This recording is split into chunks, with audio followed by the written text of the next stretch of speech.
And the jury returns its verdict in the April Millsap murder trial. First-degree premeditated murder. We find the defendant guilty. April's mother weeps in court as James VanCallis is found guilty on all counts in the murder of her daughter.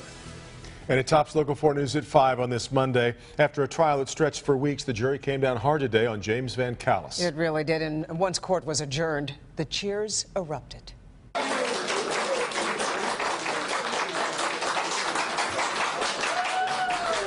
For April's loved ones, today provided a sense of closure they desperately needed. Steve Garagiola was in court as the sentence came down. He joins us now. This was very emotional for everyone involved, Steve. Oh, an extremely emotional day indeed. There is a sense of closure with regard to this process. It has been long and hard on the family. It has gone on since the summer of 2014. But there is no closure as far as the grief this family endures. After deliberating for 6 hours, the jury found James VanCallis guilty of first-degree murder in the death of Armada teenager April Millsap.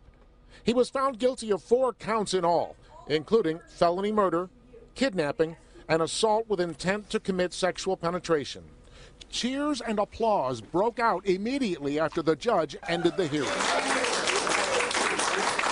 The family reacted with relief. April Millsap's immediate family declined comment after the verdict, allowing close friends to speak on their behalf. This has hit the community so hard.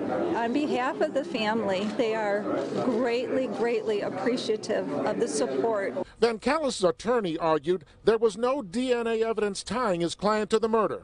But emotions ran high, and he thought that would be a factor. I thought if they go on emotions, which there was a lot of emotions in Mr. Cataldo's closing argument, that would not be good for us. But looking at things, I thought would be good for us, and the fact that they asked for all the evidence and had it for 4 or 5 hours altogether.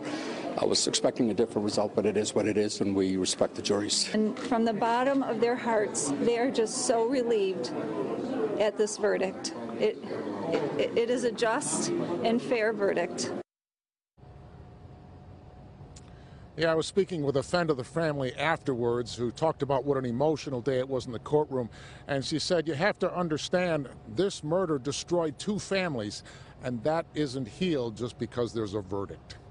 Carmen, Devin, back to you. Certainly a way to look at it. Steve, now that he's been convicted, what happens next year? Well, for now, VanCallis goes back to jail where he has been since the summer of 2014. The sentencing phase is on March 30th, and then he moves from jail to prison. He faces a mandatory life sentence with this guilty verdict for first-degree murder. All right. Our Steve Garagiola reporting for us live. Devin.